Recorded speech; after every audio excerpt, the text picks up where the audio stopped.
Mana oldingi videomizda bergan savolimizda hammani uyida eshik bor, to'g'rimi? Eshikning ruchkasini ushlaysizlarda, pastga bosib tortasizlar, ochiladi, to'g'rimi? Shimoliy qutbda esa mana shu eshikning ruchkasini tepaga aylantirib tortilar ekan. Nimaga Shimoliy qutbda teskarisiga qilinadi? Nimaga bizda pastga bosib ochamiz, Shimoliy qutbda teskarisiga? Topa olmadingmi? Topgan bo'lsa, topganlaringda sovg'a bordi bunga.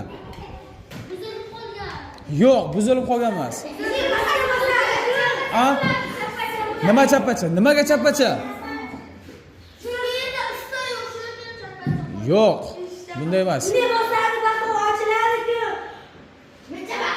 Yo'q. Yo'q. Yo'q.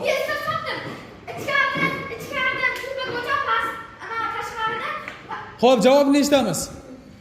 Javobni eshitamiz. Shimoliy qutbda teskari bo'lishining sababi u yerda yovvoyi hayvonlar ko'p. Yovvoyi ayiqlar ko'p. Ayiqlar kelib uni pastga bossa eshik ochilib ketishi mumkin. Tushunyapsan-a? Ayiqni kallasi yetmaydi uni tepaga qilishga. Shuning uchun atayin uni teskari qilingan. Agar u pastga ochilganda edi, hayvonlar kelib qo'li bilan unga intilardi, to'g'rimi? Va eshik ochilib ketardi.